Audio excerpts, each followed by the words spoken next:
We at Wealthy Millennial want to help inspire, educate, and motivate you to make the best financial decisions possible. With our straightforward, no bullshit approach, we aim to simplify the complex world of personal finance for the millennial mind.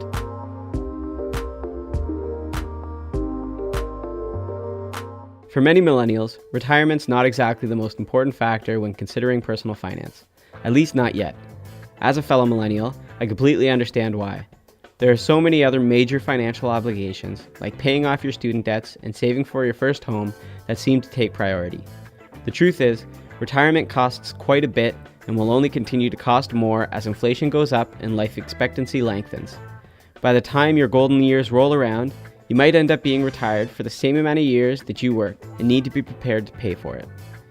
Building a proper plan in your youth will not only help you attain your goals, but will also put the power of compounding behind your efforts and accelerate your savings for years to come. But how much money should you sock away every month? At what age would you like to retire, and how do you want to live? And what's the most effective saving strategy that will leave you with the largest nest egg with the least amount of effort?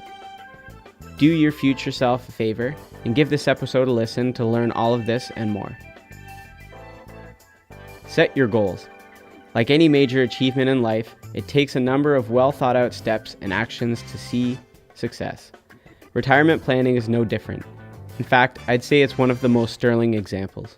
Being able to hand in your resignation letter, knowing you won't ever be returning to this, or any job for that matter, is a huge win which takes a large amount of planning and preparation. Knowing how much you need to save today completely depends on how much you'd like to spend tomorrow.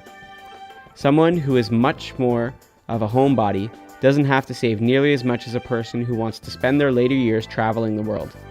Determining a lifestyle you want to have in retirement is essential in knowing what you're going to put away today. Here are some things to consider. Age in which you'd like to retire. How much traveling you'd like to do. The cost of your hobbies. Will you have any loans or a mortgage? Will you have kids or grandkids to support? This is just the tip of the iceberg. Think about all the things you'd like to do now, but feel you don't have enough money for. You're likely going to want to have the opportunity to have these experiences once you retire. Mapping out some of the more major expenses gives you a decent idea of how much you'll need for each year of retirement. Comparing retirement spending to current spending. The amount of money you spend day to day is very likely to change between now and when you retire. Some expenses will decrease or even disappear, while others are likely to increase. Things you won't have to pay for. A mortgage, hopefully. Student debts or loans. Work travel expenses.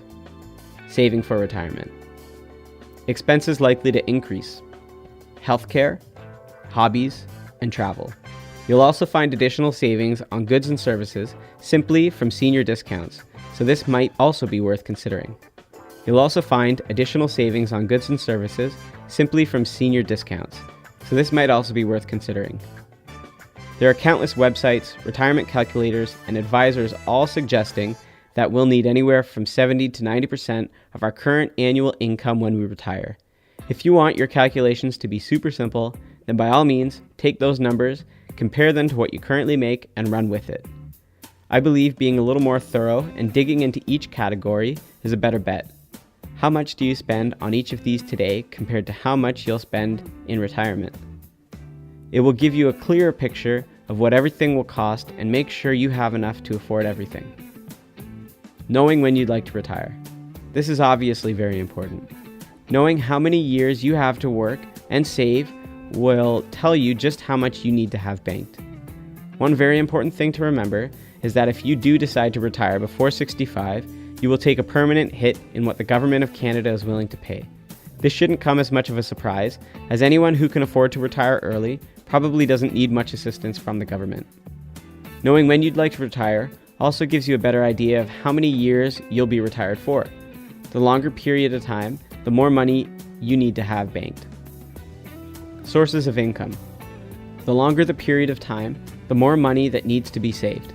When the day does arrive, that you can hang up your suit and hit the snooze button as many times as you'd like, it's important to know where you will be drawing money from. Some of the more obvious avenues will be your savings, RRSPs and TFSAs, workplace pension, Canadian pension plan, and old age security. If you'll want to continue working, even just part-time, be sure to include that income as well.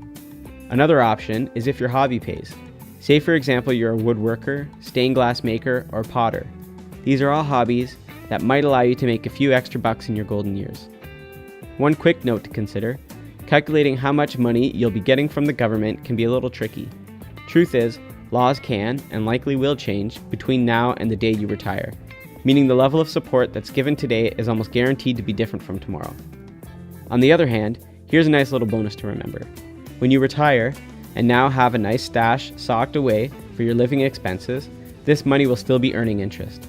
Assuming your nest egg is large enough, you might even be able to live solely on the interest, meaning you won't even need to dip into the principal, at least for the first few years. How secure is Social Security? As many of you know, the government will supplement a portion of your retirement income through the Canadian Pension Plan and Old Age Security. It's the government's way of helping to support those who have spent much of their lives being a functioning member of society. In theory, it's great. It makes us feel appreciated for the years of hard work we've dedicated. However, in practice, it's a little different. Let's take a look back in history. Social Security in the States was initially created under Franklin Roosevelt during the Great Depression for the support of the sick and elderly. Elderly back then was much different than it is today. The average life expectancy was only 62 years old. In fact, Roosevelt himself only lived to be 63 and didn't even have the opportunity to enjoy the benefits of the very program he helped implement. Today's numbers look a little different. There's a 50% chance that among married couples, at least one spouse will live to be 92, and a 25% chance that one will live to be 97. That's a 30-year increase in life expectancy and will only continue to rise as our knowledge in health and wellness increase and with the development of new technologies and scientific breakthroughs. It's not so great when we consider how it plays out with Social Security, however. Financially, it means that we, the working people, will have to pay more to help support the longer living elderly. It also means that when it eventually becomes our turn to retire and collect, the amount of money allocated to us will more than likely be much less than it is today. Knowing this now and planning for it could be the difference between steak dinners and ramen noodles in your golden years. The negative power of inflation. Inflation is something else that needs to be considered. Here in North America, we've seen an average increase of about 3% annually. It doesn't sound like much on the surface, but it adds up rather quickly. If, for the first 10 years in retirement, the annual inflation rate is 3%, something that would have cost you $1 at age 65 now costs you $1.34 10 years later. That's a 34% increase. It's easy to see how quickly inflation can dwindle what you once thought was a sizable savings. Don't let this get you down. I'm sure you probably feel a little stressed after hearing this episode. Truth is, I did too after writing it. For one, there are so many things to consider. So many factors that will determine if you have enough or not. The idea that Social Security might only be a fraction of what it is today puts added pressure on our shoulders to buckle down and save more. But we do have one major advantage: time. We have a whole lot of time to let our money sit and compound on itself over and over again. Now don't get me wrong, I'm not saying that we should delay retirement savings because we've got time on our hands. What I'm saying is that we have the time to allow our money to build over the years. The more time you have to invest, the less money you need to put in over the long haul. So sit down with a pen and paper, run some quick numbers, and figure out how much you need to save monthly. Set up automatic withdrawals with your bank, and take a deep breath knowing you've got this shit covered. As always, you can head on over to wealthmillennial.net/blog to read the full article with all the links and resources mentioned. If you enjoyed this episode, please share the love. Feel free to like, comment, subscribe, and share with your friends and family. You can also find us on Instagram and Facebook at Wealth and Millennial. The more millennials we can help when it comes to personal finance, the better off we'll all be. This has been an Evoke Media podcast.